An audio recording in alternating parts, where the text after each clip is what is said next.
Happy Valentine's Day, everyone, and welcome to Nunez A Healthy Living Show. And this is a Valentine's edition of the show. Imagine Valentine's Day.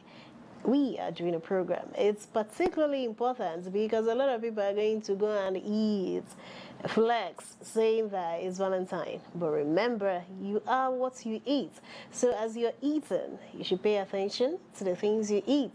Avoid overfeeding, avoid eating the wrong things. You know, the Yes Healthy Living Show is about advocating for better health because better health equals to a better you. Welcome to the program. My name is Priska Wangwo, and today we'll focus on a very important topic that some people will say is often misunderstood or even overlooked.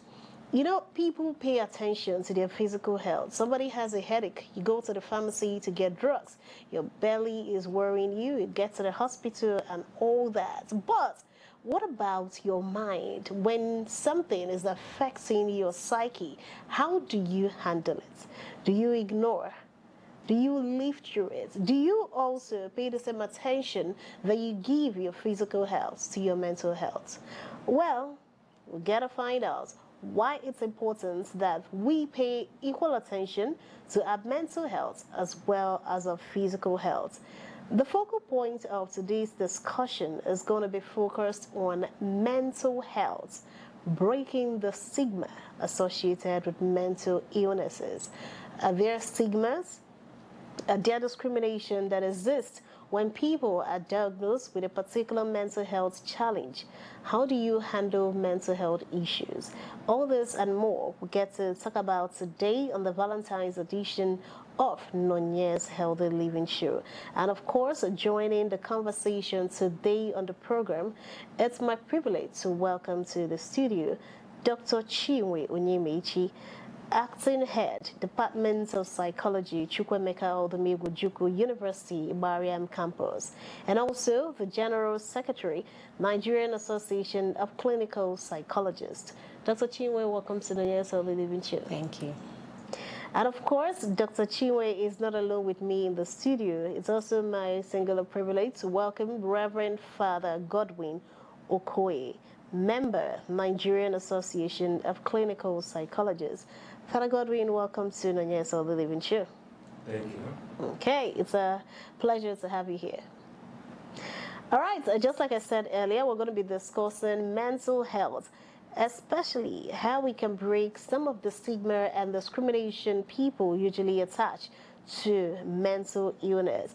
But before we get into the crux of the discussion, we would like to have an understanding of what mental health is and why it's important that the same amount of attention that we give our physical health, we also ascribe it to our mental health. Dr. Chinwe. Okay. Mental health is any behavior that affects the way we think, the way we feel, and the way we behave. It has to do with the mind. It's a thing of the mind. So, and from mental health, that's what we talk about of mental illness. Mental illness has to do with any distortion from your thinking process or your thought process or your emotions or your feelings and your behavior. That's all I can say for now. Okay, all right. So, Father, now we're talking about mental health and mental illnesses, but I would like to understand. We're five right here in the studio. Are there specific behaviors that someone would exhibit that will make you start questioning the person's sanity? Are there things that we need to look out for to see or say that this person is suffering from one mental health challenge or the other? What are the signs to look out for in people? There are several signs, like when the person poses a threat, when he becomes a risk to wellness of himself or to others. And when the person has significant impairment in the way he thinks or his emotions or his behaviors, or when the person behaves in a way that is different, far different from the normal pattern in the society at that very time. Even though there are some people who may behave in that way, but they are still normal. But it is left for the experts to determine which one is mental illness and which one is not. Okay. Okay. So, okay, you have something else to say? Yeah, To add, and then when the person's functioning is impaired, maybe in the workplace, he couldn't be productive as supposed. So that's impairment in functioning. Then risk to self, and then acting in a way that is different, far different from the standard. Okay, okay. So, I would like to know, what are the major causes of mental illnesses? Is it a mixture of genetics or environmental factors, or is just one of them?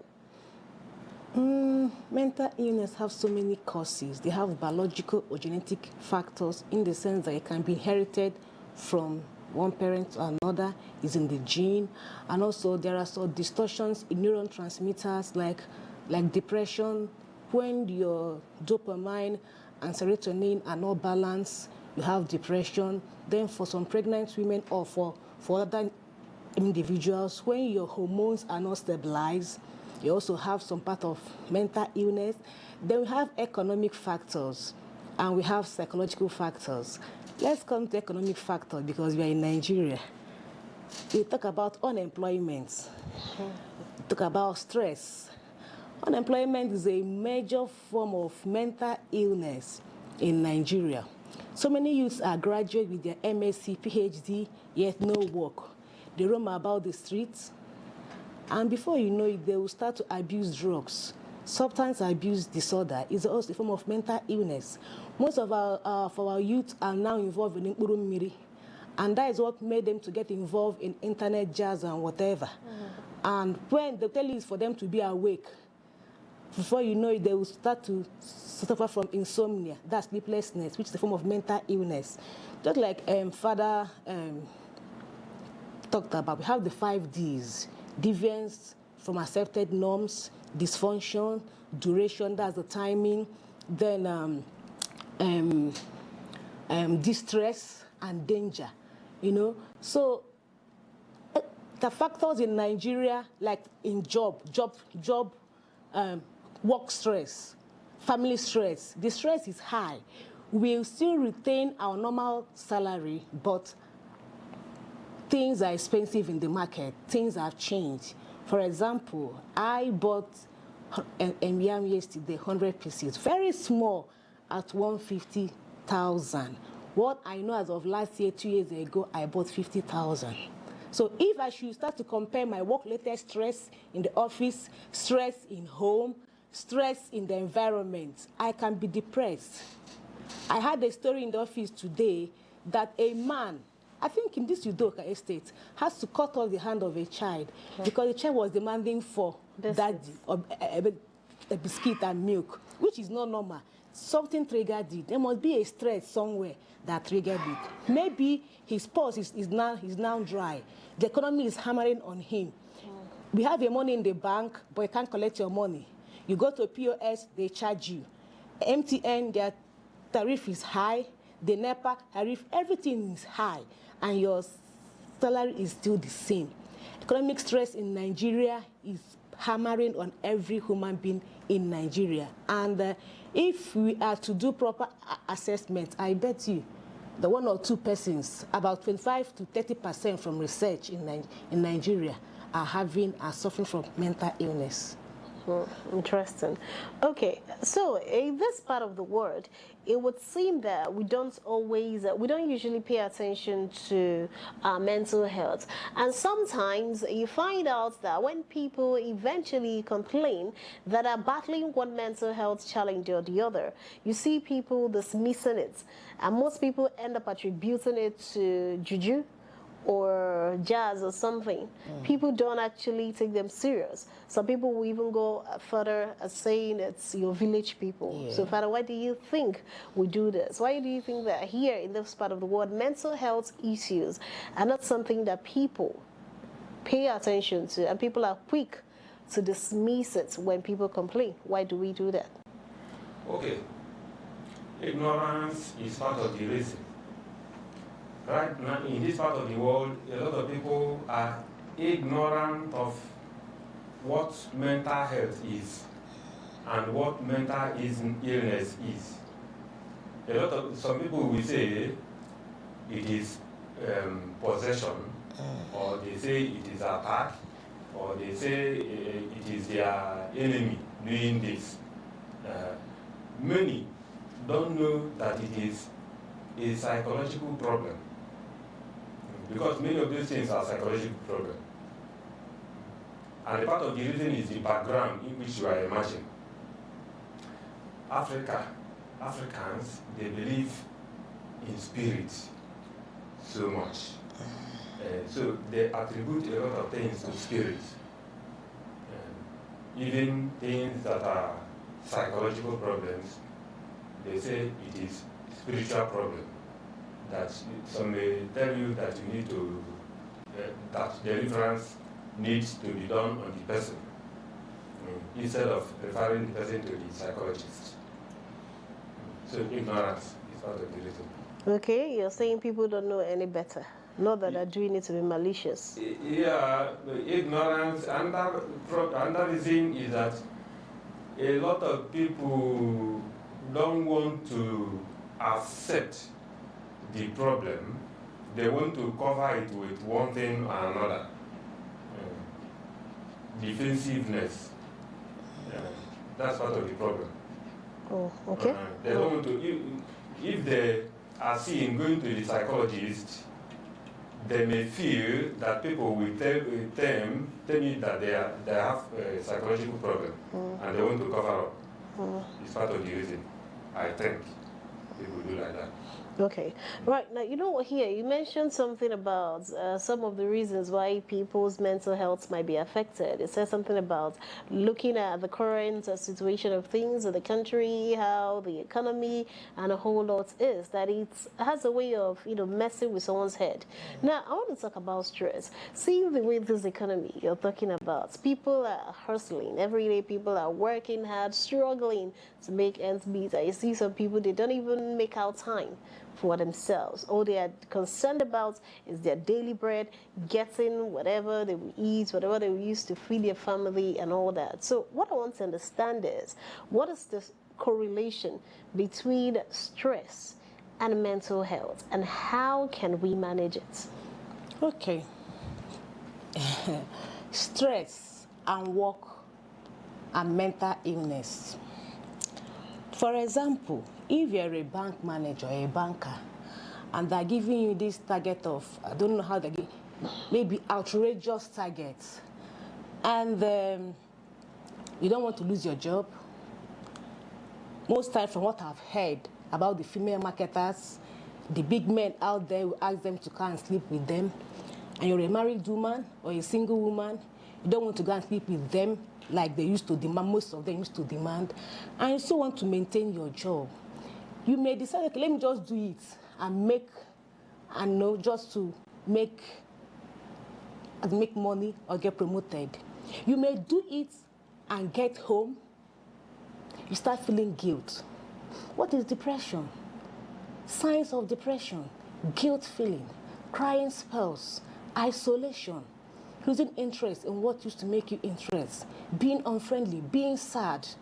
This is a form of mental illness. Once you do what you are not expected to do just to make ends meet, you may start feeling depressed. For example, in my workplace, as a HOD, I may have some targets for myself, and I'm not getting the target. I may become frustrated with my colleagues in the office. I'll start behaving abnormal by shouting, being so much aggressive in the office, aggression, and maybe at the same time, I'm not hitting the target, a deadline. And when I get home, my children may be a soft problem to me, or my husband will start, and I'll push all the aggression to them. I'll start shouting. I become aggressive. I may end up out of anger. My mate may do something and I'll pour hot water. Is a form of mental illness. At that point in time, I could not manage my anger. And that's why there's a great need for us to educate people on anger management. We call it psychoeducation. You as an individual need to know when you are trying to miss it somewhere. If you're able to know, I'm trying to, you'll be on the check. You'll be able to cope. We have so many forms of mechanisms to cope. There are some stress that we call positive stress. We call them eustress and distress. Marriage is stressful, but it's positive. Childbirth is stressful, but it's positive. It is where social support comes in. Your family, your husband, your friends can help you to be stabilized. There are times you will, want to manifest a certain behavior. Your husband can say, "Nne, take it easy, it will."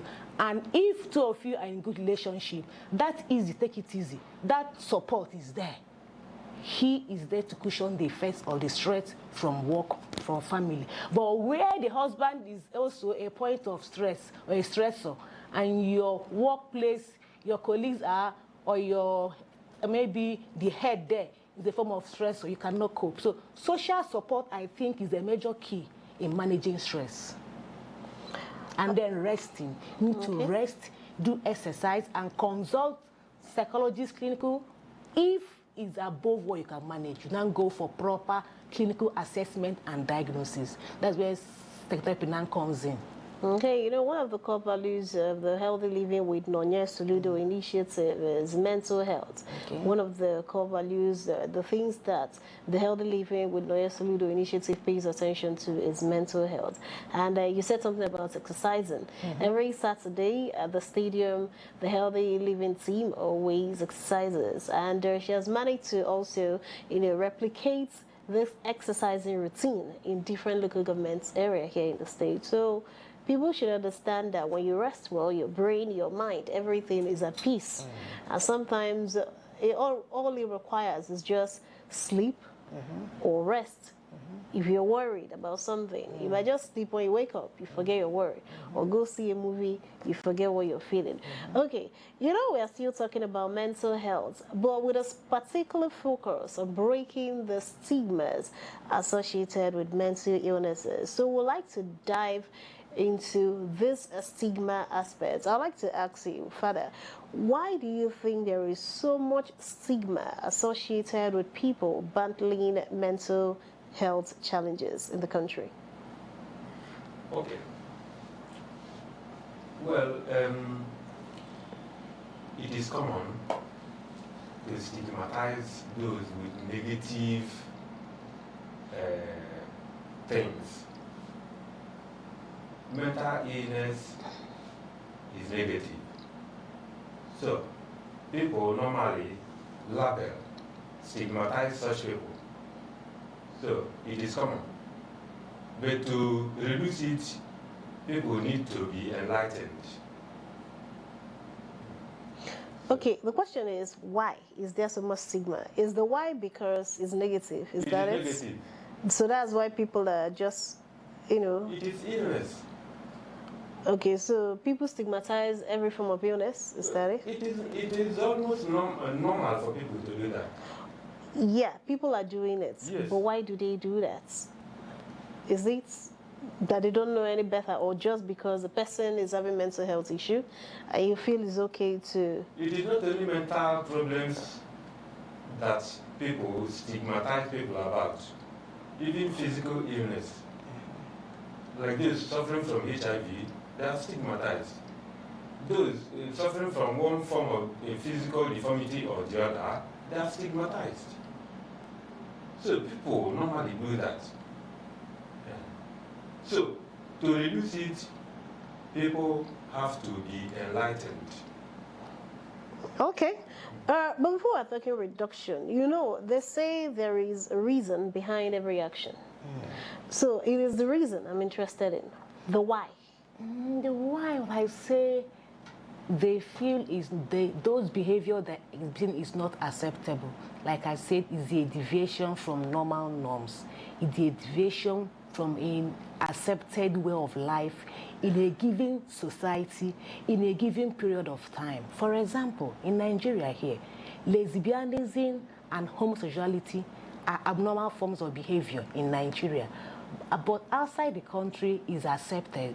So we stigmatize them because we feel their behaviors are not normal, their behavior are not accepted, and that's why I feel that people stigmatize them. They're not supposed to be in the society because what they are doing is not proper. For example, our way of dressing, apart from mental illness, there are some people that you see on the road, you see the kind of hair, you would not like to be associated with them. Their hair, their dressing, you see them wearing trousers that are tattered, and the trouser is very expensive, you know, but as if you look at yourself as a normal human being, you would not like to be associated with such. So people stigmatize these people because they feel they are not normal and their behavior are not acceptable. And for that reason, we cannot associate ourselves with them.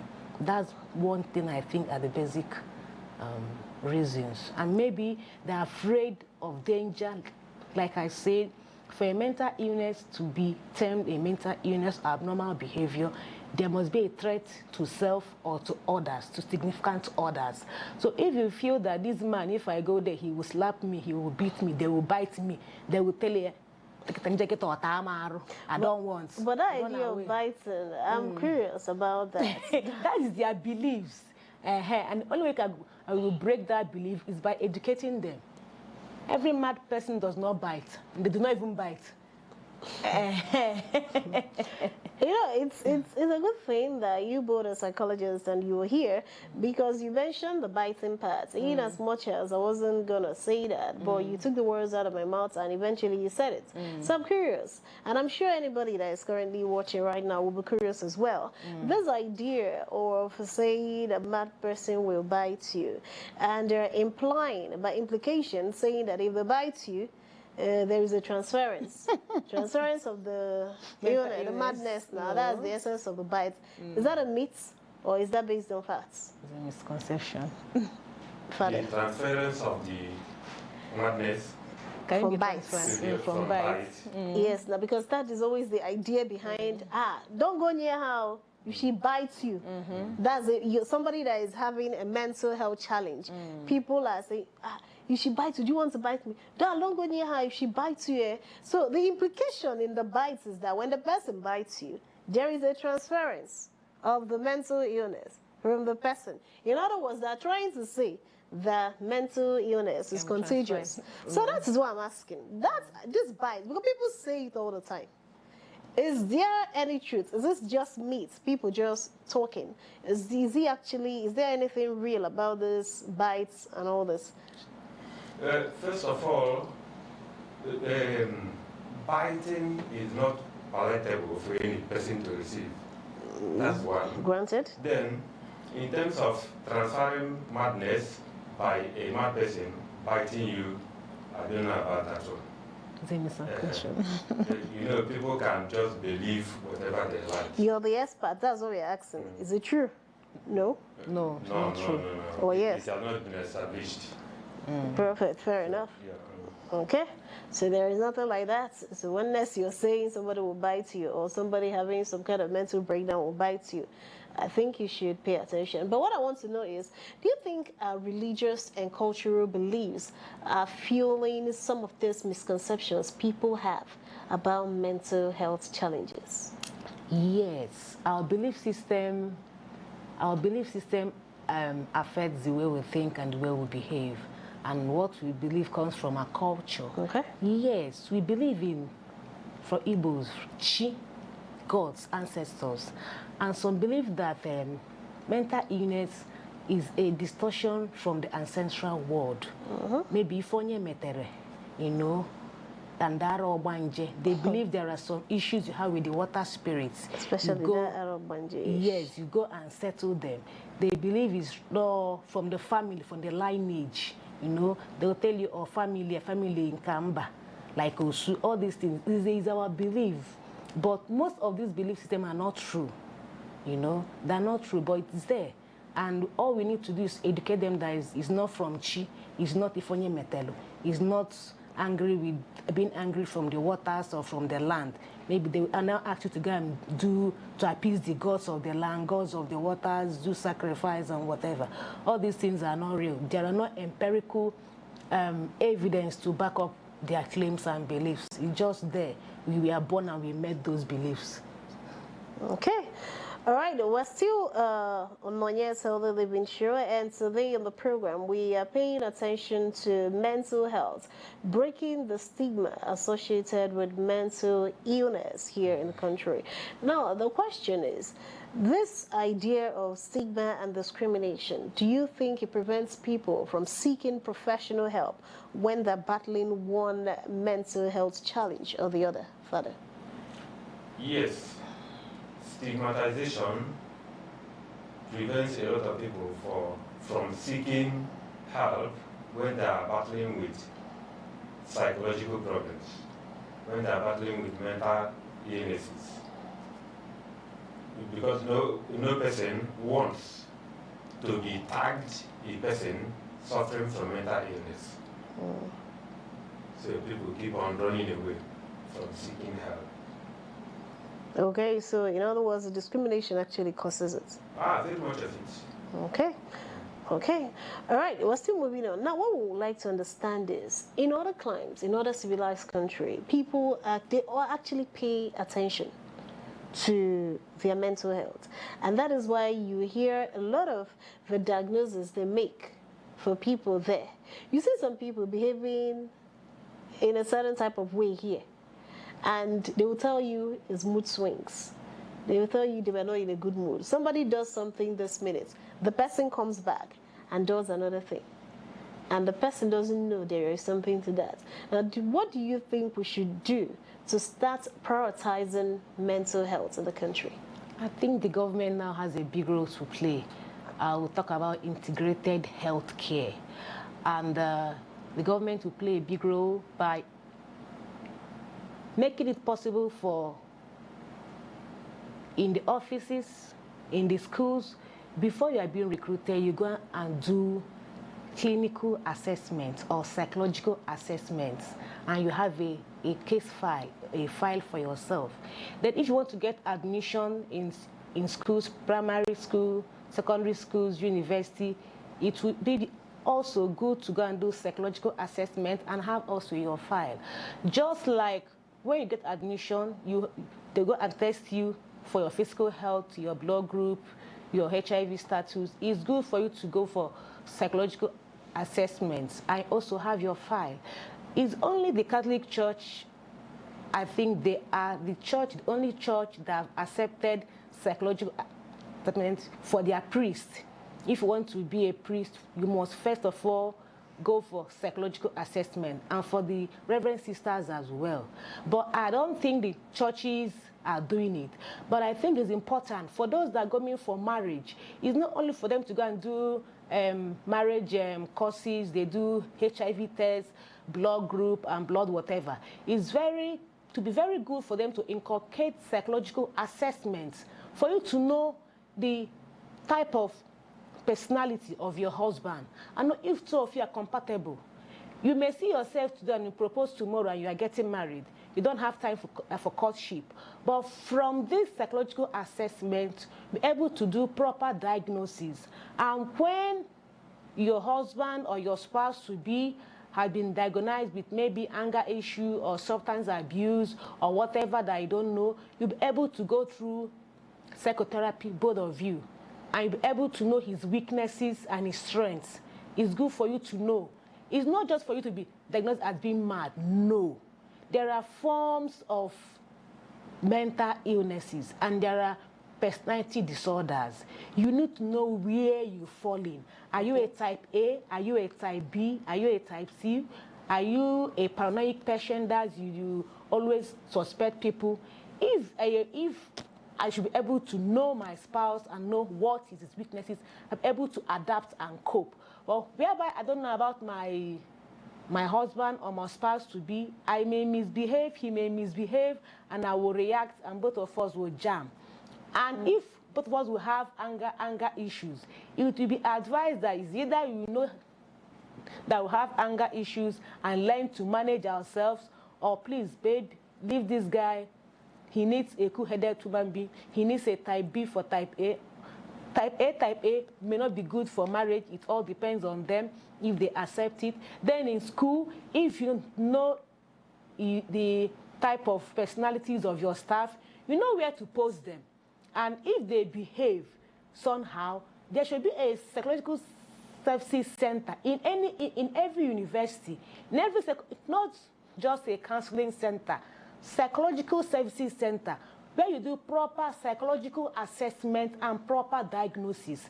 From diagnosis, you now know the right psychotherapy to give the client or the individual involved. So the government should help us to inculcate all these things even in the hospitals, both private and public hospitals should employ a clinical psychologist, not just a psychologist, a clinical psychologist who are experts in psychological assessments, diagnosis, and psychotherapy. Thank you.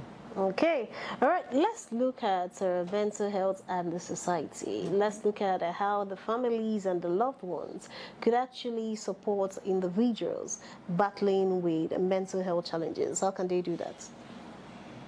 Father Godwin? The families have a great role to play in that direction. They need to get enlightenment from clinical psychologists to know what to do. What you normally see is that many families try to handle matters themselves, matters relating to clinical psychology issues, matters relating to mental health. They try to handle it. And when such people who are not experts start handling such things, they manhandle people. They don't do it right. So the better thing is to make reference to clinical psychologists to provide the guide. And the government have to play a great role in that direction. If psychologists are employed in the government settings to help in policy making, it will be great, because there is a lot of work in the area of mental health. Even in selection of leaders, clinical psychologists have a great role in that. So from there, the families will learn a lot on what to do. Okay, all right. So we have conversations about anything. We have conversations about girls, about boys, sex education in school, and a whole lot. How can we encourage open conversations about mental health without fear or any form of shame? Yeah, I still push it back to the government. If the government should train the teachers, allow the psychologists to train the teachers, not just counselors. I know they have, most schools, not all, have counselors in their school. But if the government should allow the clinical psychologists to play their role, we have school psychologists, if they should allow them to play their roles and teach them what they're expected to do, they'll be able to understand that mental illness is just like normal illness. They take drugs daily, just like diabetic patient takes drug daily, HIV patient takes drug daily, hypertensive patient takes drug daily. You try to normalize this illness. It's normal, it's common, it can happen to anybody at any time and at anywhere. You start from nursery, primary, and teach them.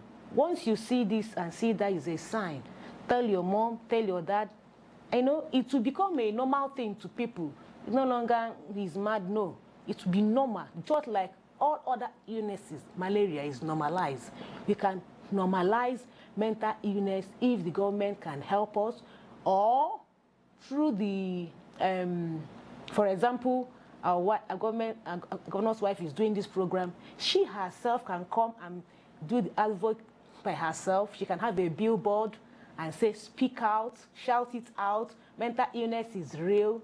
Mental illness is not a dead end. It's not, you know, when people will see people like her, the governor's wife, you know, celebrities, you know, do adverts on the net, television, on the road, big billboard. Mental illness is real. It's not a dead end. They will sing some songs about it, or jingles about it. Man, the people will see it's normal. There's no shame about it. Okay, all right. So we would like to look at treatment and coping strategies. I would like to begin with finding out the mental health treatments available today, treatment options available today, Father. There are several. There is treatment, psychotherapy is part of the treatment, which clinical psychologists offer. So, some mental illnesses are treated through that psychotherapy. For those that require drugs, that is medication, psychiatrists are called for that, and psychiatrists offer them medication. Still, while on medication, clinical psychologists have to play a role to ensure that those clients comply to the medication, that they comply to the prescription, and they help also to ensure that no much side effects and that so much drugs are not given to the clients, because many of the drugs have had side effects.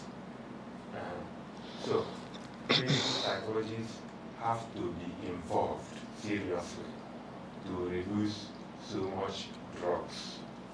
Okay. All right. So, Father, you mentioned therapy.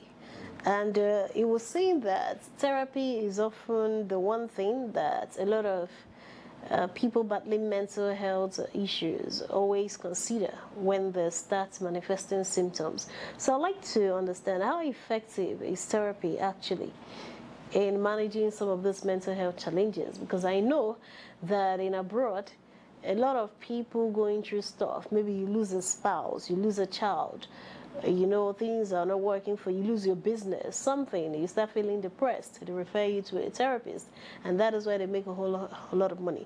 But in this climb, is that a thing, therapy? Is it something here? Yes. In this part of the world, like, does it work? Does it happen? Well, how effective is it here? Here, psychotherapy is very, very effective only if you key in. First of all, you have to accept that you have a problem, and then you seek. For example, rational emotive behavioral therapy, that's REBT. In that kind of therapy, you change the irrational beliefs of your clients. And when you are able to change that rational beliefs, your patient is okay. You dispute that irrational belief. That's all the patient needs, or the clients need. And when he or she gets it to understand that this is that and that is this, she or he will get well. It's very much effective, very, very. CBT is there, cognitive behavioral therapy. We have so many forms of therapy. You can also talk about psychoeducation. The form of therapy is educating the client what he or she is expected to know about a particular illness. You also teach him or her about the drug effects. If you are having this kind of symptoms, then the drug is overreacting, then go back to the doctor. They can either reduce or they can decrease. So the patient needs to be fully equipped on the illness and the way forward. And it's personally, I've done research with schizophrenic patients, and I got results. So therapy is very much effective here in Nigeria. Okay. All right, it's very much effective. Well, so the problem, or what we're hoping, is that people will actually start assessing it. Because if it's effective here, a lot of people will not just feel that the only way out of what they're facing is just to take their own lives. It's effective, but they are not aware of some centers. So how can they be made aware of it? What we are doing now is part of it, creating awareness, doing a campaign. Like I say, you can have stickers, you can have programs, you have jingles, talk about mental health, say it, you're not alone. You form social support groups, like HIV have a support group. They can have a support group where they can come together and know that I am not alone, that we are there. We are there for each other. Then you do programs on air, as we are doing. You can go on the road walk. We carry placards and say, is this depression? Okay, during substance mental health week in my school, we did a program. I have to call someone that was a drug addict for like 10 years. He came down to the school. He spoke to the student that drug abuse, drug addiction is real. I survived and you can survive. Such programs, you train the youth, tell them what they're expected to know. People that have gone through that process, you can invite them, in my service here, we call it a hot seat. You call the person that have gone there, they will sit on hot seat. You ask all manner of questions, and he's not ashamed. He's free to talk everything that's happened. And all that there we're able to know. Thank God we are in the era of internet, e-therapy. We have what we call My Space, My Time. You can be here and get connected to somebody in Lagos for therapy through online. So this online has made it so easy for us to create awareness. But in Nigeria, we still need to create more awareness. Okay, what about affordability? People that cannot afford professional therapy, how can they still access mental health supports? First of all, it is important for the person to accept that he needs the intervention of the clinical psychologist. That acceptance is even part of the payment. And the paying attention to the directives of the clinical psychologist. But is the clinical psychologist going to do it for free? No. No, I know he's not going to do it entirely for free. But I'm telling you, let the person accept to go to clinical psychologist first, and then pay attention to the guides of the clinical psychologist. Then the other payments, those ones I can say, those ones are even another step. But let the person follow the first step first. Yeah, Father, I hear you. I hear what you're saying. I hear you. Yes, I understand. Accept. Okay, God forbid. I accept. I have a problem. I want help. I have accepted. I want help. But how can I afford the help is the question. If I can't afford the help, are there provisions that can still help me? That is the question I'm asking. That's it. You need help. Okay, clinical psychologists are not there simply to make money.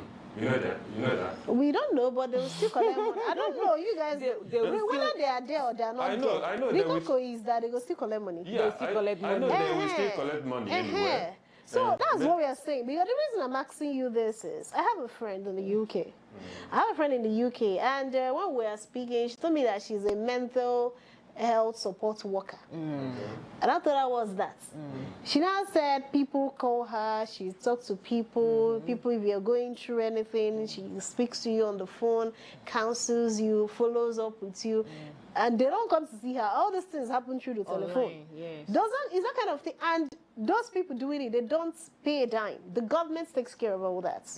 You understand what I'm saying? Yes. So my question is, I know I have a problem. I've accepted I want help. Now, the problem is affordability of the help. Can I be able to afford the help? Yes. How do you people help me? That is the question. Yeah, Okay. if the person is serious about that, I don't which think one the is serious, payment will be a problem. Why? Are you Or guys so much problem. How? It is, How would it Father. be a It problem? is. Who will Okay. pay for it? It is, Father. Okay. The thing is that if you want to get help and you don't have the finances. In Nigeria, governments, I will say, sorry to say this, they're not helping us. There is no support for the poor men and women out there to get free healthcare services, because payments is not that cheap. Assessments can be up to 50,000 for one person, 100,000, depends on the expert involved. The government are not giving any grants for mental health. Even when they are saying that those that are working and they get health insurance, my sister, there are some things that are not in the health insurance scheme. Expensive drugs are not under NHIS. Surgery is not under NHIS. So the government are not supporting at all, and people are not getting what they need. But if you have the money, you can pay. Just like you said, there's a program they call My Space, My Time. You don't know me, you don't see me, I'm online. People there will book you for me. I tell you my fee, you pay me. We talk on phone, we chat, and you are okay. The government is not helping. There's no grants for mental health. There's no funding anywhere in the country. Nigeria, the governments are not helping. That calls with that part of not even acknowledging it, not paying attention. Yes, Nigerian government has never paid attention to mental health issues, especially where clinical psychologists are involved. Even the psychologists in this country are still battling to get their council as an association. The government are still playing us one hanky-planky game. Is who knows who. The medical doctors are there or trying to overshadow to be the ones there. So government has not really accepted the clinical psychologists because they feel they're not important. But if you travel out of the country, they are well paid. Can you imagine with my PhD, MSc, you place me on level 8? For what? No. Yes. That's why even in Amaku here, you don't have a single clinical psychologist. They just have, yes, they have just one visiting psychiatrist that comes once in a week. Imagine. The whole of Nigeria, we have just about 350 psychiatrists in Nigeria that are practicing. Then, did you say in Anambra? Did you say the whole of Nigeria? yes, 350 psychiatrists, research. In the 36 states of Nigeria. So psychiatrists, I'm talking about, not gynecologists, psychiatrists. Then psychologists, how many are we in association that are practicing? So we have limited number of practitioners in the country. Most people are traveling out of the country, Japa syndrome. They are traveling to where they will get greener pastures. I can't study and I will not get a job. I can't study and I'll be placed. If I'm supposed to be in level 10 and I'm placed on level 8, I may be frustrated. Stress comes there. I may even break down and become depressed. I'll look at my colleagues, I'll compare and contrast. Moving ahead, and you're still left behind. So governments are not doing much, and we are pleading that government should help us, place us well, accept us. We need to have integrated health care among the mental health professionals, whereby in every hospital, you need the clinical psychologist, you need the psychiatrist, you need the social worker, you need the nurses. We need to work as a team. But whereby the doctors feel they are the all and all, it won't work. So we are pleading for the government to help us to have our council. NACP needs help. We need our council to be established in this country. Thank you. Okay. So the question is, how do we change this narrative about this lack of support to psychologists, psychiatrists, lack of support to people battling mental health challenges? Father, how do we change the narrative? The government is very important in that. The government is supposed to place clinical psychologists in the scheme of affairs. Clinical psychologists are supposed to be part of policy making. I'm saying that it is very important. Huh? So, if it is done, then we help in creating awareness about mental illness and how people will get help. Okay, so in this age of the social media, would you say the social media is actually helping with regards, so will you say the social media is reducing or worsening issues of mental health? Well, if we use it well, it is going to help us. You know, the media is there to either promote or demote. And if we use our social media very well, it will help to reduce the stigma on mental health or mental illness. I believe the media will help us to promote what we are doing in this country. Okay, so finally, Father, what message do you have for someone struggling with mental health issues but afraid to seek help? Probably because of fear of being judged, probably because of fear of being stigmatized or discriminated against, or even because the person might not be able to afford assessing mental health care. What message would you have to tell such a person right now, if there is someone like that watching? The message I have for any person suffering from mental illness is to consult a clinical psychologist for help. Okay, all right. Simple. Speak it out, shout it out, go to your friends and colleagues, social support system, people will find a friend that can help you. In our school these days, we form groups for those that are sick, for those that are in the hospital. Your friends may form groups to help you. So social support is still the key for you to get proper mental health assessment and treatment. Speak it out, shout it out. Don't be ashamed. Oh, yeah, no. She here. Speaking thoughts. Speaking thoughts. We are concluding by saying that mental health is not actually a topic that is a taboo. Rather, it's a fundamental part of our well-being, and breaking the stigma associated with mental illness begins with education, open conversations, and compassionate support.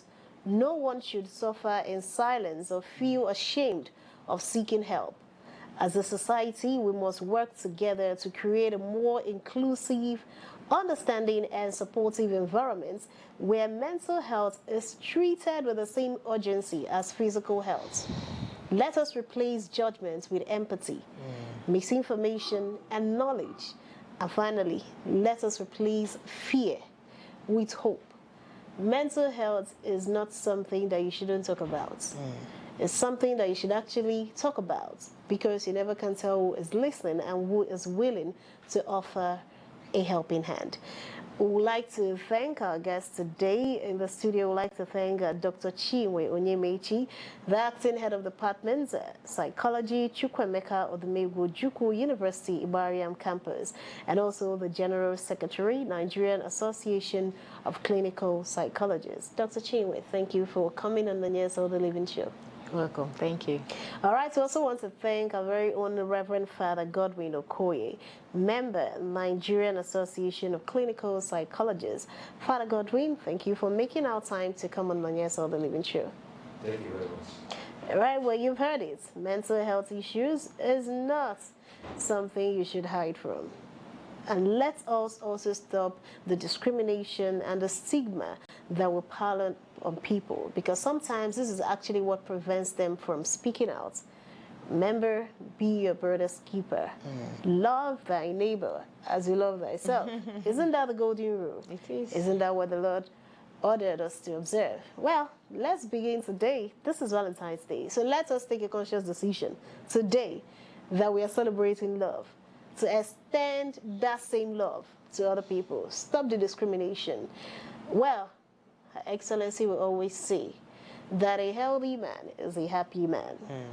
And this is how we are signing out from the Yes Healthy Living Show today. Remember, tomorrow is Saturday. If you're in Orca, go to the stadium and join the Healthy Living team. I will be there, yes. Join us and exercise and stay healthy. And also, this is happening in different local governments. So wherever you are, find a way to keep your body together. Remember, you are what you eat, and good health starts from within. So stay healthy, stay happy. Happy Valentine's Day once more. My name is Priska Wankwo.